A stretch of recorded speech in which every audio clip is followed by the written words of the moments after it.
Hey y'all, it's K-Bird Tweets, and this is Peace, Love, and Baseball.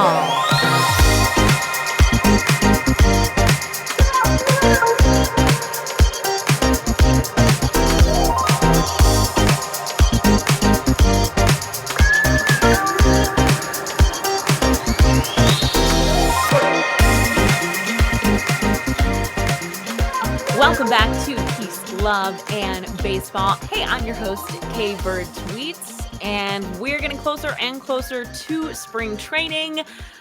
I don't know about wherever you are, but it does not feel like we're anywhere near spring here in Chicago, where I'm at. We are negative temps these past few days. I know it is similar around the country. Even if you were in a typically warmer part, it might be pretty cold there. So hope you are staying safe and warm.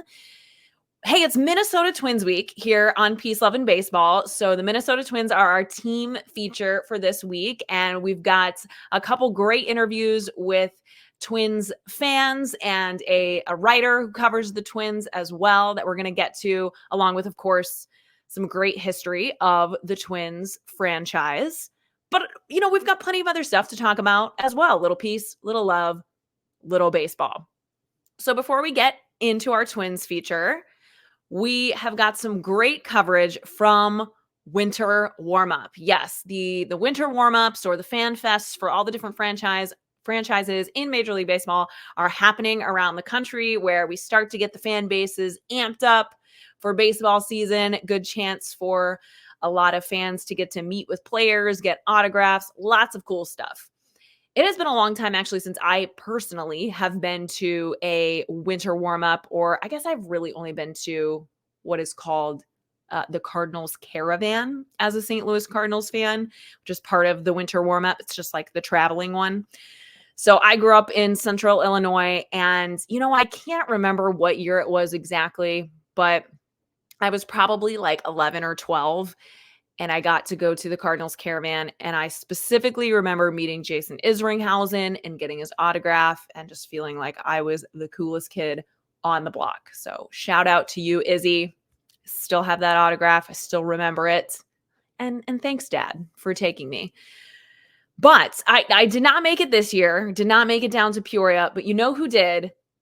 Peace, Love, and Baseball's chief correspondent, Illinois dad, Derek Pitzer, who was on assignment in Peoria, Illinois for the Cardinals Caravan this past weekend, getting that dad content that we need with none other than former Cardinals pitcher and 2011 World Series champ, now our beloved analyst on Bally Sports Midwest, Brad Thompson. So if you missed it on Twitter, we're going to check in with Pitts and get his one-on-one content here with Brad Thompson to kick off the episode, because this is the kind of content that we need, folks. This is what Peace, Love, and Baseball is all about. These are the kind of questions that BT doesn't get asked anywhere else. So with no further ado, let's head over and check in with Pitts at the Cardinals Caravan in Peoria, Illinois. Illinois Dad here, reporting live from the Chiefs Caravan, or the Cardinals Caravan at Chiefs Stadium here with Brad Thompson. Illinois Dad, you made it. I did. You made it. Just the weather you, stinks outside. You braved it to be here. Pumped up to see you. Just to see you. Hey, couple questions real quick. All right. Okay. As a dad, your dad. Yes. How many kids you got? Got two. 10-year-old boy, 7-year-old daughter. All right. What do they think of their dad being who he is? They think that they like that I know Fred Bird. That's the thing. Like, I know Fred Bird, so that makes me cool. So I didn't have kids when I was playing. My son was born in my final year of playing, so I never got to share that part of it with him. So I love sharing this part of it with him. Getting a chance to have my kids come up in the booth and kind of seeing what I do and being around in like spring training and stuff. I love it. It's special, obviously. It's a little behind the scenes thing that they get a chance to see, and I get to share with them, and I love it. And I don't know if they think it's cool or not. Yeah. They might think everybody's dad hangs out with Fred Bird, but it's been special sharing it with them. Favorite ballpark food? Oh man, hot dog. Just hot dog with mustard. I'm sorry, if you're a ketchup on your hot dog, it's not American. I just don't think that's right. Illinois Dad supports this message. Thank you. I appreciate Last it. question. Do you mow in straight lines, or do you alter it up every other time. Vary it every single time. Every single time it changes. Look, you don't want to go in the same pattern over and over again, okay? It's not good for the grass. And I would like to be able to get, I don't have the thing that lays it down. I don't have the roller yet. If my wife sees this, I would like that for the tractor. No, you got to do different patterns. I also like doing circles sometimes. Sometimes get a little dizzy. Love that. But I like doing circles. That. All right. Thanks, Brad. No Thanks problem. for your time. Thank you. Appreciate it. Brad, peace, love, and baseball, guys. There you have it, folks. Quality content straight to you from Illinois dad, Derek Pitzer, along with, I guess, Missouri's dad, Brad Thompson. America's dad is Paul Goldschmidt, to be clear. All right, now that we got that great content to really put us on the straight and narrow of true peace, love, and baseball and what it's all about, let's talk about arbitration as kind of our baseball feature for this week, because the arbitration deadline came and went, and the way that it works can be a little bit confusing. So whether you are a longtime fan and you're like, Kelsey, I totally know, I don't even need you to explain it to me, or you have absolutely no idea what arbitration is and you've just been hearing the word all week, and maybe sounds a little too convoluted to get into, I'm going to give you just a really baseline description here so that we're all on the same page, and maybe share a little of my personal opinions and insights on the current arbitration process in Major League Baseball. So arbitration is what happens when a player and a team cannot agree on a salary number for the upcoming season. There is a hearing that is held between the club and the player, and of course the player's representation, which is heard by independent arbiters. The arbiters then rule in favor of either the player or the club. There is no meeting in the middle, because if they were going to do that, they should have done it before they came to arbitration. MLB salary arbitration is reserved for players who have at least 3 years of major league service time, but they are not yet eligible for free agency. So it is that small window of time in between. Small, I mean, 3 years is a lot in Major League Baseball. I shouldn't say it that way. But it is that period of time when you start to have some say in your salary based on your performance and your market value, but you are not yet getting paid full market value, as you will when you get to free agency.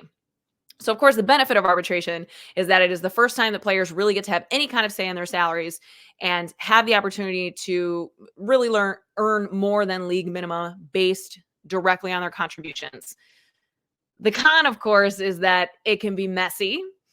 It can create rifts and negative feelings between players and the team, because ultimately the team is trying to prove that they are not worth the amount that they have filed at, and so on. You could see where that might not leave you walking away with the best feelings. If you had to go into a room with your boss right now and say, this is how much I feel I should get paid, and they're like, well, this is how much we think you should get paid, and here's all the reasons why you're not worth that much to us. In any scenario, it's just it's just business. It's nothing personal. I get it. We're trying to take the emotion out of it, and you have to be able to at the end of the day. But of course, that's not going to be the best way to, especially to start a new season out on the right foot.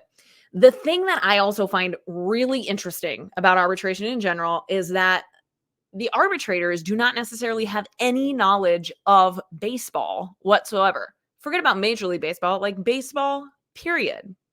That's how they're neutral, supposedly. I actually found a biography of one of the arbitrators. Say that 5 times fast. Arbitrators who have served for many salary arbitrations in Major League Baseball over the years. The permanent arbitration panel that he serves on, so these are other things that he arbitrates for. Local 2020, which is a labor union, a Boston Medical Center, GE, the Electric Boat Corporation, and the Metal Trades Council, the Marine Draftsmen Association. He's also an arbiter for Frito-Lay and Yale University. So imagine having to go in as a player and explain your value to a team of people who could potentially know absolutely nothing about baseball. I'll tell you what they probably do know a lot more about is business, and the side that you're against are the businessmen, the front office. So I feel like there's an unfair advantage just in that the front office knows exactly how to play to the arbiter. And I do not know how frequently it is that a team wins an arbitration case versus a player, but that would be really interesting to look into.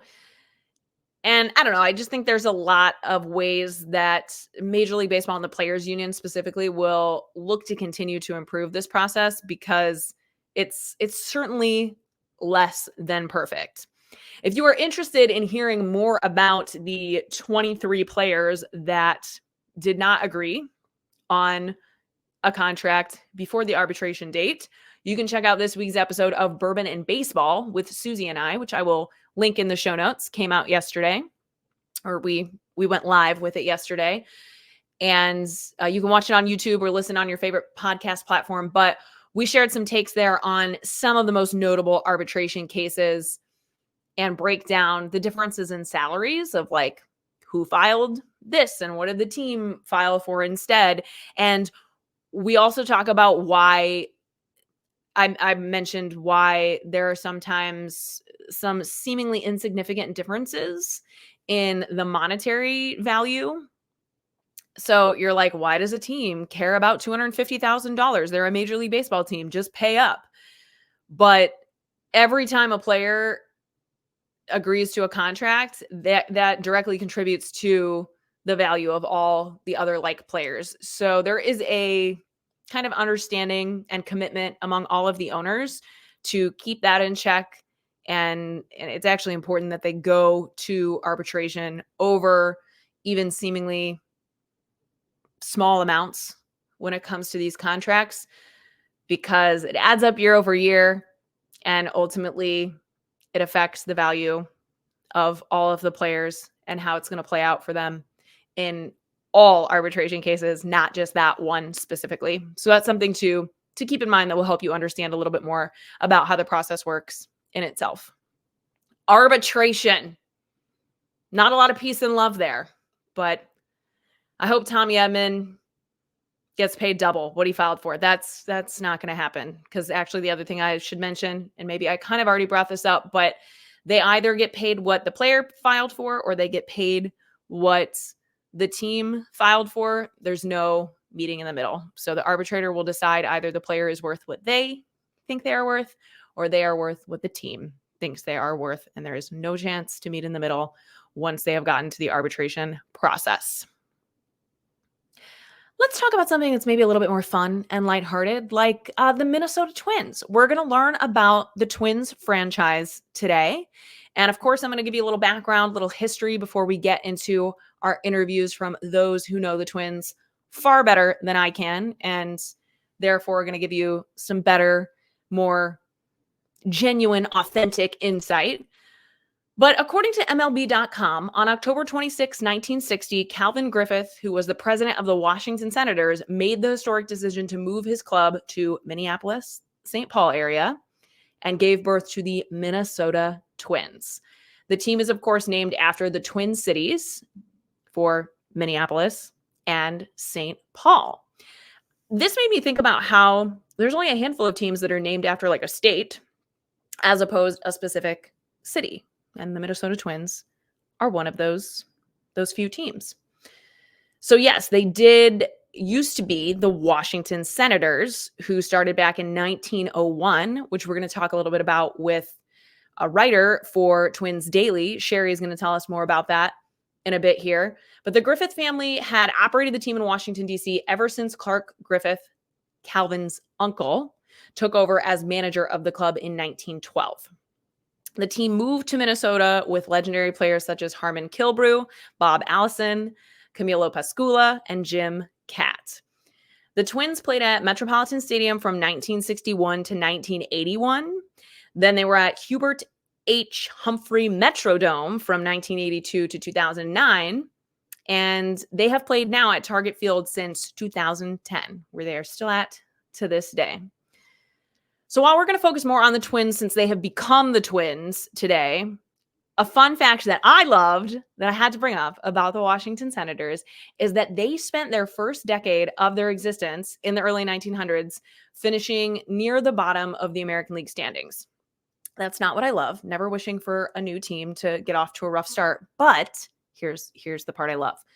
The team's long bouts of mediocrity were immortalized in the 1955 Broadway musical, Damn Yankees. Your favorite musical, right?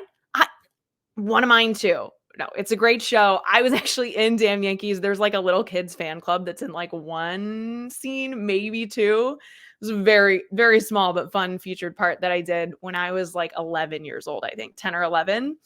But it was one of the first shows I did, and it was at this theater that I absolutely loved. And it was all about baseball. So it was the first meeting of my two greatest loves of musicals and baseball. And then I got to see this show at City Center, New York City Center, which is kind of, it's not technically Broadway, but it's kind of where they test out Broadway shows, or they do like very limited runs of certain things with bigger stars in them. So I saw Sean Hayes from Will and Grace fandom, or from Smartless. You might know him these days. I got to see him play the lead role in Damn Yankees at City Center many years ago. He's absolutely fantastic. So I had no idea that was based on the Washington Senators, now known as the Minnesota Twins. According to CBSSports.com, another fun fact here, Donald Trump actually tried to buy the Twins in 1984. And not only did he try to buy them, he was the highest bidder at $50 million. Again, this puts into perspective like what players get paid now and what you could buy a whole freaking team for, not too terribly long ago, just 40 years ago. He bid $50 million, but the other MLB owners voted to keep him out, which is not an unusual thing, that they will, want to keep certain personalities, certain people out of their club. And, that's all part of it. He also would not promise to keep the team in Minnesota. So the Twins ultimately sold to multi-billionaire banker and financier Carl Pohlad for $36 million, as opposed to the $50 million Trump bid. Fun fact, Trump also tried to put a bid in on the Cleveland Indians at one point as well. Not sure if he was the highest bidder in that case, but Donald Trump not going to own a baseball team. Totally cool with that. On July 17th of 1990, the Twins became the only team in Major League history to pull off 2 triple plays in the same game. That's pretty cool. Big defense fan right here. So love that call out for the Twins. The Minnesota Twins have 3 World Series appearances and 2 World Series titles as the Twins. They do have another one as the Senators, but we're going to talk about as the Twins. They won the World Series over the Cardinals in 1987, and then they won over the Braves in 1991. 1991 also marked the first time that any team that finished in last place in their division would advance to the World Series the following season. So both the Twins and the Braves did this in 1991. In 1990, they finished last place in their division, and then they were the 2 teams in the World Series that very next season. The World Series in 1991 is actually regarded by many baseball fans, new and old, as one of the classics of all time. In this series, 4 games were won during the team's final at-bat. 4 of the 7 games were won in the final at-bat. That's crazy. And 3 of these were in extra innings. That's wild. The anticipation, that's the dream type of World Series. The Atlanta Braves won all 3 of their games in Atlanta, and the Twins won all 4 of their games in Minnesota. Up until then, it was the second time in Major League Baseball history when a team won all its home games on their way to winning a World Series. The Twins also did this in 1987, where they won all their home games. Bam, bam, bam. No wonder that city's fan base is so lit. They like to win at home. So the 7th game of this World Series was tied at 0-0 after 9 innings, and it marked only the second time that the 7th game of the World Series had ever gone into extra innings. The Twins won on a walk-off RBI single by Gene Larkin in the bottom of the 10th inning after Morris had pitched 10 shutout innings against the Braves. The 7th game of the 1991 World Series is widely regarded as one of the greatest games in the history of professional baseball. So if you're somebody who likes to go back and watch old games and dig into the history, make sure that you check this one out.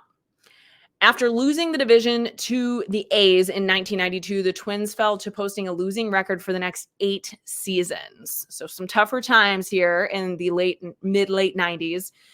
In 1997, owner Carl Pohlad almost sold the Twins to North Carolina. So a North Carolina businessman, Don Beaver, was going to move the team to the Piedmont Triad area in North Carolina. Can you imagine if there was a Major League Baseball team in North Carolina and not in Minnesota these days? Just doesn't seem right. I'm glad that didn't happen. The team introduced T.C. Bear, who is their costumed mascot. He made his debut on April 3rd of 2000. So happy 24th birthday coming up here for TC Bear. We love a good mascot. The Twins end up making a comeback. They dominate the Central Division in the early 2000s. They win the division in 2002, 2003, 2004, 2006, 2009, and 2010. And they almost won it in 2008 as well. From 2001 to 2006, they compiled the longest streak of consecutive winning seasons since becoming the Minnesota Twins. In 2006, the Twins won the division on the last day of the regular season. This was actually the only day all season that they held sole possession of first place. Making it happen when it counts. That seems to be a Twins thing. They're like into the timing of things and kind of having to play to that. But they ended up losing to the Oakland Athletics this season in the division series. According to ESPN.com, Ozzie Guillen coined a nickname for this particular Twin squad in 2006. He called them the Little Piranhas. And the Twins players completely embraced this.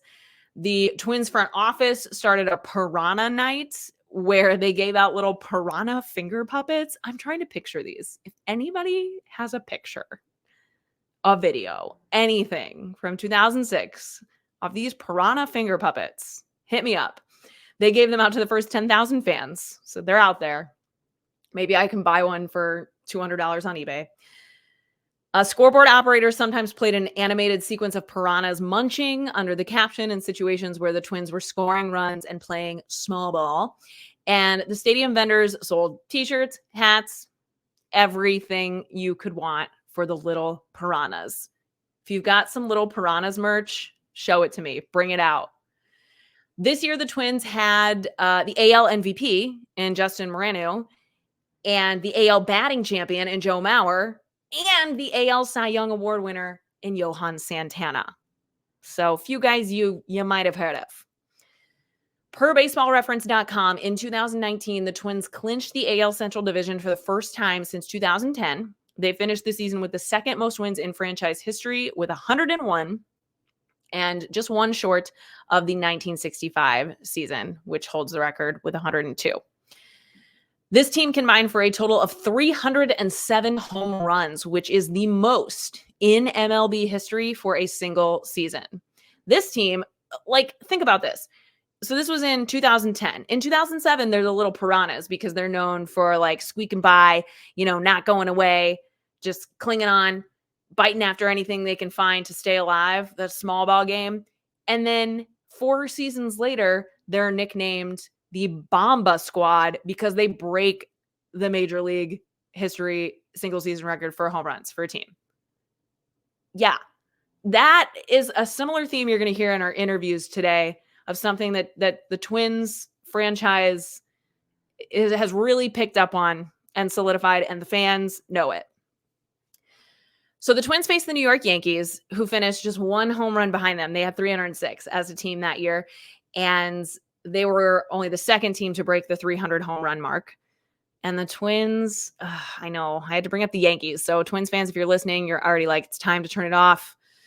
The Twins were swept again and extended their postseason losing streak to 16, dating back to the 2004 American League Division Series.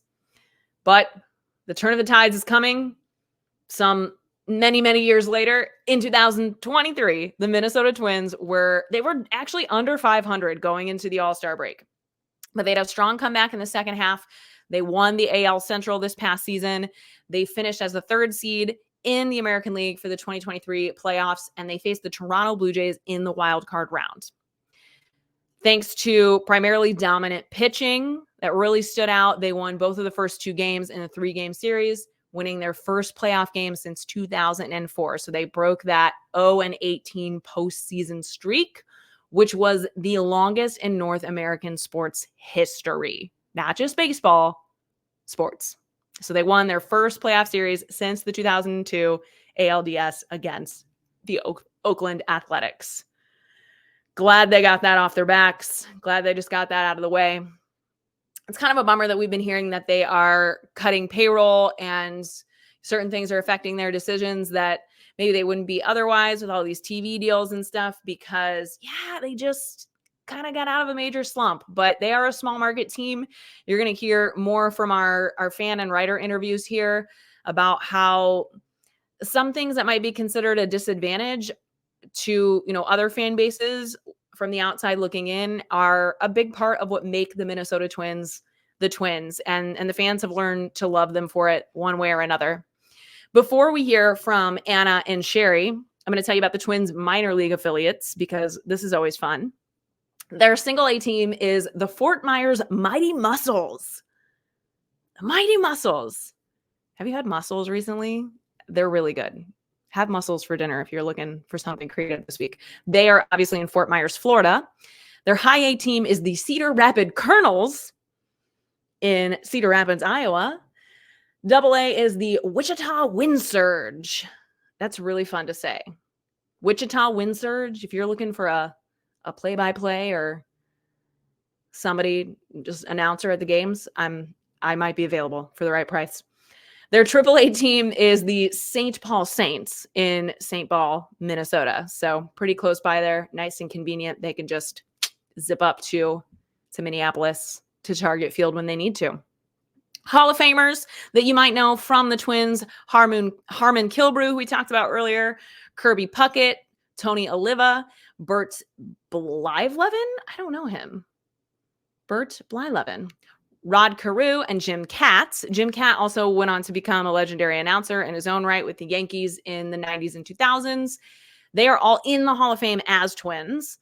And then other former Twins in the Hall of Fame: Steve Carlton, Paul Molitor, Jack Morris, Jim Thome, David Ortiz, and Dave Winfield. So quite a bit amount of history there, just from the player standpoint for the Twins as well. Now we are going to hear from Minnesota Twins fan who hosts numerous Twitter spaces that she's going to tell us all about. She's also going to tell us about Twitter spaces, because your girl didn't even know what that really was until Anna filled me in. So she's enlightened me on many levels. But let's talk to Anna, and then you'll hear us talk to Sherry, who is a writer with Twins Daily and a lifelong Twins fan as well, to get us a little bit more insight into the Twins fan base and why, if you're looking for a team, the Minnesota Twins might just be for you. So it is Minnesota Twins week here on Peace, Love, and Baseball, and we are fortunate enough to have our resident Twins fan, Anna, who is at FKA Anna Banana on Twitter. You'll see if you're watching on YouTube. And of course, we've got it in the show notes if you're listening on your favorite podcast platform. But Anna, thank you so much. Welcome to Peace, Love, and Baseball. Thanks for being here. I am excited to hear about the Twins from somebody who knows it best, a true, tried and true Twins fan.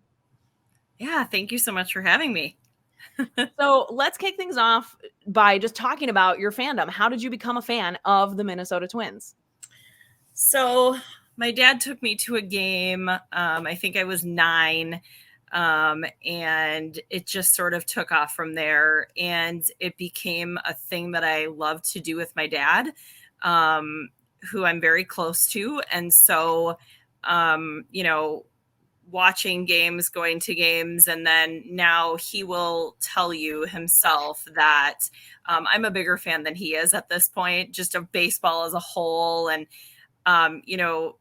he kind of fills in the gaps a lot on the more historical stuff. And I kind of am insanely in tune with the recent stuff. So it's kind of a great combo. And, we still go to at least a handful of games a year, sometimes more, just depending on what allows for. And I don't think I could be much more of a fan at this point, just of the team and of the sport as a whole. I love that story because that's so similar to my story. My dad would tell you the exact same thing now. Is like, you're a bigger fan than I am now. And one of the things I love about following you too, Anna, that I should mention is you are a fan of not only all sports, but very much all of baseball. And you cover all of baseball, which we'll talk about as well. But while we're on the subject of the Twins, this is one of my favorite questions to ask because at Peace, Love, and Baseball, we talk a lot about the culture of different teams and just like vibes and all that good stuff. So if you could pick one player who is currently a Major League Baseball player who is not on the Twins that you think fits into the culture, doesn't have to fill a current need on the team or anything, and you're not giving anybody up, just somebody who you're like, that guy should be a Twin, who would you pick? So this was a little bit tough for me to think about. Because I kept thinking in the sense of, oh, but that would take that spot. And it's like, no, you can't really think that way. But with that said, I still picked somebody that would fill a need. Corbin Burns. I'm definitely a huge fan, being drafted by the Brewers, and, Minnesota and Wisconsin are so close and we're rivals, but I sort of, over the last several years, my best friend is a Milwaukee Brewers fan. So I've just really gotten into kind of watching them as sort of my National League team for the most part. And so he's just so impressive. I think, pitching is like a thing that we haven't done the best at focusing on, but are starting to in the more recent years. And so I just think, he's just so gritty, and, he's a former Cy Young winner and an all-star, and he had the, most strikeouts in the NL a couple of years ago. And he kind of fits like exactly what we need. And he's just so gritty. I'm such a fan. That is a really good way to describe him. He comes off like very kind of smooth, calm, cool, and collected, but he has that grit, that edge to him. Awesome. That answer alone gives me insight into the Twins culture. Do you think there's any chance that they might trade for Corbin Burns, or are you kind of maybe hoping in his free agency that he gives them a look? Well, the Brewers did just re-sign him. Unfortunately, fortunately for them. I don't know. We've done a few gutsy for the Twins kind of trades, last season, giving up Luis Ariz to get Pablo Lopez. That was a huge acquisition pitching wise. And there's just been tons of rumors that that's in the mix or on the horizon still for this, off season. So I'd love to think that he's an option. I don't think that that's probably going to happen, but I do know that, we're looking to add pitching of some sorts, and it would come via trade most likely. So I suppose it's not totally off the table. Yeah, you never know. The Twins got sneaky and made some magic really close to the beginning of the season last year. So that's always important to remember. Well, you spoke about the Brewers kind of being like their National League rival. I guess since I'm more of a National League fan, maybe I'm not so in tune with this. What teams would you say, if there was two teams when they come to Target Field to play the Twins, who are the two biggest rivals that the fans get the most excited for the Twins to play up there? Kind of our most competitive rivals division wise have been, the Guardians. Kind of the Royals have just been a pain. They haven't, have been rebuilding, and they're getting better, but those are kind of the two, biggest rivals in a sense, division wise. But, people here aren't used to seeing, the Yankees and those kind of, the Yankees kept us winless in the playoffs for more years than anyone really wants to recount. And now that we've won a playoff game, that sort of, monkeys off the back. But, in a sense, the Yankees were probably, a huge rival from that perspective, just because it seems like we could never beat them. But, you know, we won the division series this last season against them, or the season series rather. So hopefully that's like in the past, but I don't hold my breath. I have a lot of nerves every time we play them regardless, but you know, they are probably up there as well when you think about, you know, biggest kind of rivals. Yeah. Oh, that makes so much sense now that you say that, because obviously digging deep into the Twins' history this week, I did uncover some of that Yankees playoff misfortune, I guess. Yeah. But I wouldn't have necessarily thought that. So that's why I love talking directly to fans of the fan base, because you just know those sorts of things. And you might say that to someone who doesn't follow the Twins or the Yankees, and they're like, what? That makes no sense. But it makes perfect sense. I'm not sure the Yankees consider us a rival as much because they've kicked our butt so many times, but sure, but we definitely do. Yeah, there's always like a different kind of energy when those two teams meet, and that makes sense. Are there any players now that the teams are playing each other and, you know, visiting Minnesota more frequently? Are there any players in particular that you are excited to see come play at Target Field? I mean, now that, you know, every team is playing more and that kind of stuff, I went to an all-star game when it was here. Like, that was really exciting because it was less frequent then. This is going to be cliche, I'm sure, but I mean, I kind of want to see Ohtani play. You know, I am a little bit excited at the thought of, you know, seeing Soto come here. You know, I mean, he was here, but like, it's a little bit different when it's you know, an AL matchup versus like, I don't know. I still sort of in the back of my mind think of the NL teams as like, okay, you're going to see them just kind of randomly, even though it is more frequent now. I still don't think about it as much. And I mean, I think there's just a lot more excitement when it comes to the AL because I follow that so much more closely, because until you get, you know, to the World Series, you're kind of facing. Yeah, they're like not really a threat. Yeah, for sure. I think it's completely fine, and I would be on all over that Ohtani and Soto bandwagon with you. I know as a fellow like follower, cover of all of baseball, I feel kind of like it's kind of like a sellout to say those names, but come on, like they are those names for a reason. So totally fair, and I think we're all right there with you. Okay, if you had to tell other fan bases or maybe non-baseball fans something about the Twins, to just explain to them why you love them, what it is that makes them your team. I mean, obviously, yes, you're in Minnesota, but you wouldn't have kept following them and be so diehard after all these years if there wasn't something special about them. So what would you like other fan bases or non-baseball fans to know about the Twins that is really special to you?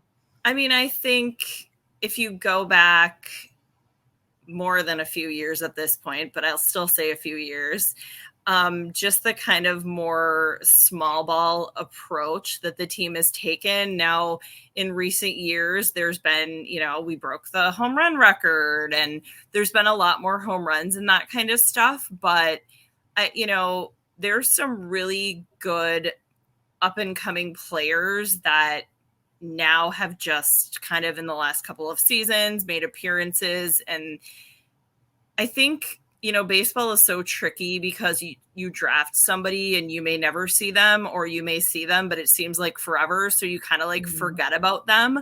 But we've just had some really exciting players. And I feel like because, you know, Minnesota is a small market team, we just don't necessarily, those players don't necessarily get the attention. So people just like don't even know they exist. But I mean, if you didn't see Royce Lewis last season, keep your eye on him. You know, he's been hurt, but he'll be back. And he was so clutch in so many key moments that he was involved in, that people are just missing out if they don't get exposed to those kind of players. And I know there are other great players, but it's like the great players in bigger markets have so much more exposure and everybody knows who they are, that some of these players just kind of get forgotten, and they're worth cheering for. And I'm also a sucker for a good, story. Oh, I yeah. love somebody who, fought their way. Like, we have a relief pitcher that was like coaching college No baseball way. here. Oh my And gosh. they called him because he had pitched for us before. And I watched him pitch for what is now our AAA team. But before that, they were like more town ball ish. Okay. And I watched him pitch there, and like, to see somebody have that kind of success, and like, how do you not cheer for someone like that? Like, to me, that is sort of the essence of why I love baseball so much. Yes. It's why I love my team, but it's also why I love baseball so much, because those stories and those, encounter, like, the things they go through to reach this kind of success is amazing to see and be a part of, in a sense, being there as a fan. Yeah, I totally agree. What is that relief pitcher's name? Caleb Thielbar. Okay, cool. I'm going to put him on my list of people to follow. Those are the kind of stories that I absolutely love, because you're so right. I've never heard his name before, and it never would have been on my radar, but now I'm so excited to root for him and to follow that story. That's so cool. Yeah, if you look up his story, just to see that, like, what he went through, and it's amazing. And those are just the people that I'm going to be a huge fan of, and hope to continue to be a huge fan of as long as he can, still perform at the level that's needed in the major leagues.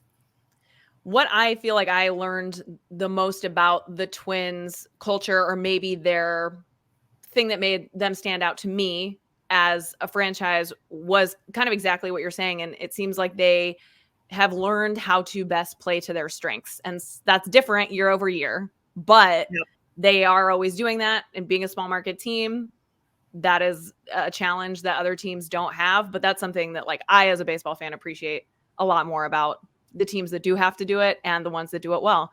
So I think, especially young baseball fans, the Twins might have fallen off their radar a little bit, but today's episode is going to help bring some excitement back and just draw some attention to it, which makes baseball more fun for all of us. Exactly. Well, Anna, you are producing lots of great content. You are going live on Twitter Spaces multiple times a week. Will you tell us where we can find you on social media and about what you're putting out weekly?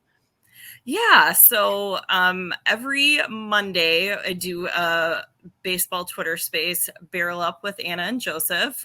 Currently we are doing off-season edition, but we're on every Monday at 8 Eastern.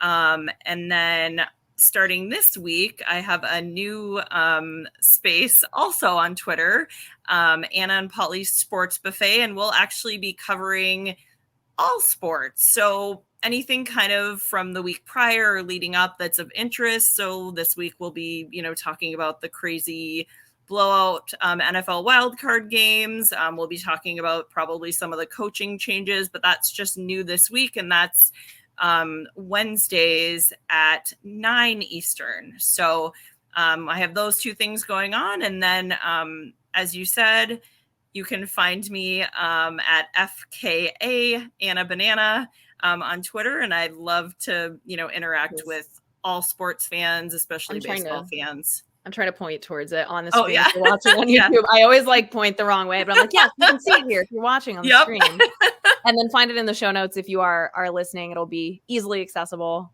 for you there. I'm so excited to check out your Twitter Spaces, because I'm kind of an 80-year-old woman in a younger body, because I have yet to figure that out. But after talking to you, you have made it worth me figuring that out, and we look forward to tuning into that. But hey, thank you so much for joining us here on Peace, Love, and Baseball, and sharing a little bit about you and your team, the Minnesota Twins. And we will keep up with you on the socials. Thanks again. Thank you. Well, it's Minnesota Twins week here on Peace, Love, and Baseball, and we are fortunate enough to have a writer who covers the Twins for Twins Daily with us. Sherry, thank you so much for joining me tonight to learn a little bit more about your team, the Minnesota Twins. How's it going? It's going great. I'm getting a little, like your dog, a little stir crazy. I'm a little bit ready for spring training to start. I've watched enough football. I'm tired. I'm broke. I'm ready for something else to do. Amen. Oh, man, we're in the same headspace right there with you.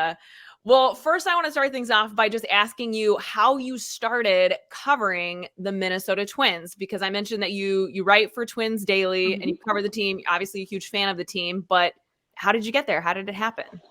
I have been on Twitter forever. Like, I'm Gen X, so I'm over 40. So I'm already like an OG Twitter person. So it's been forever that I've been on the app.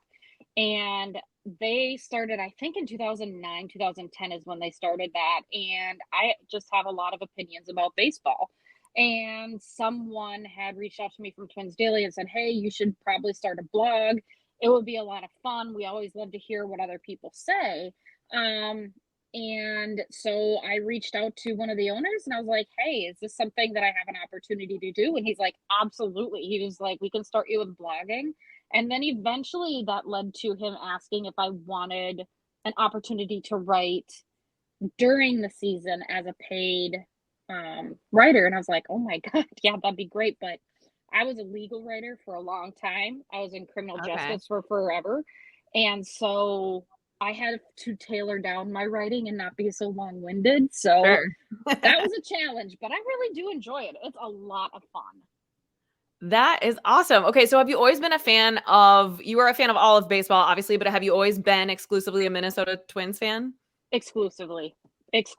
I don't believe in second teams. I know you and I kind of joked about that during the World Series, who we wanted to follow. And there are fun teams to follow, but when it comes down to it, one team is it. And it's always been the Twins. Yeah, that's one of the things that I love about following you is you always pose really interesting questions and the fun kind of dialogue that I think most of us as fans are just really interested in having. So we'll make sure to have you share your social media info before we wrap up here, but it's also in the show notes for everybody. Awesome. But let's learn a little bit more about the Twins straight from the source of someone who's been covering them for quite some time now. What is something about the Minnesota Twins that you would want other fan bases to know that maybe they don't know if they don't follow them? Oh my God. See, and that's so weird because I'm kind of a history nerd. So the first thing that I'd want them all to know, because I think it's kind of interesting when we spend so much time bagging on the Yankees and the Red Sox and everybody out here on the East Coast. We're an original East Coast team. That's where we started. So we started out here in Washington, D.C. in 1901. They didn't move to Minnesota and even become the Twins until then. And when they moved to Minneapolis, St. Paul, they couldn't really decide on a name. So it came up with the Minnesota Twins to, complement both Minneapolis and St. Paul. But originally we're an East Coast team for the first 60 years of conception. Yeah, that is one of the things that I learned in my Twins research this week as well. And I had no idea. And you bring up such a great point in that they do have such a rich history because they are very much that franchise as much as they're still the same franchise at the end of the day.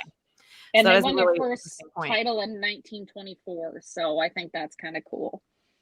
Yes, just as rich in history as all those East Coast teams because they really are an East Coast team. That is a very fun fact. Okay, I love this question because I think it tells a lot about the culture of the team, at least from the fans' perspective, which is obviously the best perspective. And we're very big on vibes, on, energy here at Peace, Love, and Baseball. So if you could pick one player who is currently in Major League Baseball, who is not on the Twins, who you think fits into the culture of the team, it does not have to fill a need for the team, does not have to be at all realistic, but who should just be a Twin? Are you ready for me to piss off your entire fan base? Do it. Hot take right here. Oh, God, your friends don't even know me yet. Jake Cave. Cave is Caveman. Absolutely a Minnesota Twin. He was drafted originally by the New York Yankees, and then he was traded at some point, which landed him in our laps. I'm going to hear, oh, he's below average, but, he can't really hit. He can't really blah, blah. But you know what? That man has been in amazing clutch situations. He is the energy. He is baseball. He is anything and everything that your club needs him to be. And it proved it last year in the World Series run with the Phillies. Yeah. I mean, I felt bad that he got like the last man standing, hit for Philly. But what a testament to who he is as a person. And they know he's a clutch hitter. They know he is that person. And, for people to be like, oh, well, that's why they put him in last. You know who the Minnesota Twins put in last? Royce Lewis or Max Kepler. And what did he do? He didn't even swing the bat. Yeah. He didn't swing the bat. Jake Cave swung the bat. So I am taking Jake Cave to my grave, and not him literally, because I love his wife and she's a good friend of mine, but I'm taking that player to the grave because he is baseball no matter what. Yeah. Oh, I love that. And I mean, all the things you said just make perfect sense. I was talking to another Twins fan, Anna, and she was telling me that one of the things that she loves about the Twins is really their adaptability of like how they, she said it in different words, but how they might have not have the same strengths year over year, but being a small market team, having to be a little bit more strategic and homegrown, they play to their strengths. And as I was listening to you talk about Jake Cave, I'm like, that just sounds like he is that type of player. He'll fit in wherever he can in situations and try to do something, even if it's not the most conventional thing, to help you win, whatever he can do in the moment. So that, and Philly sent him down and then brought him back up. So if that doesn't tell you something. Hey, the Phillies fans love him. I mean, from at least where I'm sitting, I've heard nothing but good things. Yeah. Love that pick. Good one. Thank you. So I want to give you the challenge here of giving us like a 60-second. I'm not going to time you. So, don't get too stressed about it. There's no pitch clock, but give us like your 60-second elevator pitch on why we should root for the Twins. Like, I'm not a baseball fan. I'm looking for a team to root for. What is it about the Twins that makes them the team that I should pick? That's actually kind of hard because everything about the Twins would make you not want to watch them, right? We're a small market team. We're in the middle of Minnesota and it's freezing there. We don't have a lot of long-term guys that are there all the time. We don't have a lot of, 15, 16-year veterans. But the one thing that the Twins have in my mind, and it's not even in the front office, it's not in the writer's box, it is on the field, and it is grit. And that is the one thing that I think for me stands out the most, is watching the guys who really want it fight for it. And when you get that kind of fire under your butt and in your feet, and you want to watch a team that will not go down without swinging, that is the Twins. We have also our social media team on point. Like, they make the game so much more fun. They interact with the fans. And that's important. It is. And it's more important nowadays than people really realize, I think. And I really feel like the best thing that you can take away from the Twins is just that really hometown feel and the grit that they have behind them. It is not easy to be on a team or around a team that has constant turnover, has only 2 or 3 veterans that have been there for 10 years. It's not easy. And so to be able to be loyal to that team says something. So I think if you find a fan that's loyal to the team and they can show you everything about the Twins, it's a no-brainer for me. Of course, I love big market teams, but I don't like bigger market teams like the Dodgers, like they're annoying. So, yeah, come on over. We all hate the Dodgers here. No, we are going to have a Dodgers week, I promise. But okay, Sherry, you said two things that I'm just like kind of freaking out over here about, because like I said, I have another Twins interview that's part of this episode, and the word that Anna used specifically to describe them is grit. Like, how specific of a word is that? And you both said it. So I love that you brought that back around. And then the second thing that I'm hearing you say is the fan base. Yep. Which, The fan base. how crazy that we were hearing all through the postseason, like they're setting record lows in attendance in Tampa for these middle of the week, middle of the day games. Same thing's happening up at Target Field, and it's packed.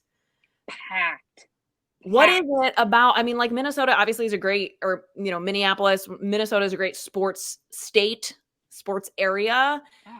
But what can you tell us about the fans? Like, what is it that keeps them coming back, even if they're not watching the same guys year over year? They're family. We're all family. There's a group of us. There's a group of women that I have in a chat, and we all talk all the time, even during the off season. We meet up every time we go to a Twins game. There are people on Twitter that have become friends, have become family, and the family keeps getting bigger. The Twins Daily family keeps getting bigger. The Twins family keeps getting bigger. I cannot think of another team where you go home and you run into people from Twitter or from everywhere. Yeah. Like, everybody knows everybody, and it's a really, really cool feeling. And that's just me. Like, when I think of baseball, I think of summer and friends and relationships. And it's, absolutely, even if we don't agree, like, I'm not a huge Joe Mauer fan, and a lot of people don't like it, but we all get along. That's unique in itself, because you said you've been on Twitter for quite some time, so that not everybody is as friendly when we have different takes, but that is so meaningful. And I think that says, what you just told us says a lot about the Twins culture and the Twins fan base in itself. Well, Sherry, will you tell us where we can keep up with you and your Twins coverage? Where can we follow you on social media, and where do we get Twins Daily? Okay, so we are a web-based subscription, so it's twinsdaily.com, and it's Twins Daily on Instagram, Facebook, and Twitter. And then for me, it's the same thing. All my articles are on twinsdaily.com, but then on Twitter, Facebook, and Instagram, it's Minnesota Sports Gal, but it's MN Soda Sports Gal. Got it. If you're watching on YouTube, you can find that in the show notes. If you're listening on your favorite podcast platform, you can also find it in the show notes. So we'll make it nice, easy, and accessible for you. And Sherry, I'll have to have you back on some other time, because I know you're you're the head of a really cool foundation, but will you tell us just a little bit about that so people can check it out? Yeah, actually, I'm the CEO and founder of a foundation called Kids on First. Kids on First has a mission solely to help Black kids get access to baseball. And that is not just in realms of creating baseball teams and uniforms. We also actually help them get transportation, training, creating opportunities for them that they otherwise wouldn't get, specifically in low-income areas. And this August, we will be hosting the first ever minority-based tournament in Richmond, Virginia. That is amazing. How Yeah. cool. Okay, so maybe Yeah. closer to August, when we get closer to the date, I would love to have you back, and we'll do a whole segment featuring that, and you can tell us even more about it. Sound good? Sounds great. Amazing. Well, thank you so much for participating in Minnesota Twins Week here at Peace, Love, and Baseball, and we will catch you on the Twitter, and we're looking straight ahead to spring training along there with you. Sounds great. Thank you. Big thank you to Anna and Sherry for joining us today on Peace, Love, and Baseball for our Minnesota Twins feature. And of course, shout out to Illinois' dad, Derek Pitzer, for that great Peace, Love, and Baseball content, just embodying what we are all about here. Hey, make sure that you are subscribed if you're watching on YouTube at K-Bird Tweets, Peace, Love, and Baseball. Hit that subscribe button. Maybe give it a little like. Feel free to chime in the comments if you have something to say about the Twins or arbitration, a thought you want to share, or maybe a topic that you want covered here in Peace, Love, and Baseball. Hit me up. Let me know. The comments are always a good place to do that. You can also find me on Twitter at K-Bird Tweets, which is right here if you're watching on YouTube, or of course, find it in the show notes if you're on your favorite podcast platform. And if you're following on Twitter, you're going to keep up with all my daily takes, even during the off season. There's always plenty to talk about day to day, lots going on. And we are certainly ramping up in this last month as we eagerly await pitchers and catchers to report and the day-to-day baseball content to be back in full force. But in the meantime, we're here for you. And by we, I mean me and my fat snoring cat who's sleeping right next to me. I guess he's taken over this off season for producer June, who's my dog, who usually lays right here, if you are new to the show. But by we, yes, that's the team. We're here. We're here for you every Tuesday. New episodes on YouTube and on Spotify, Apple Music, Amazon Music. You can listen straight through Podlink. Wherever you get your podcasts, we're there for you. So make sure that you're following along. You can find us also on Instagram at peace.love.baseball, and our Facebook page. It's called Peace, Love, and Baseball. I will see you next week, friends and fans, for more Peace, Love, and Baseball. Catch you then.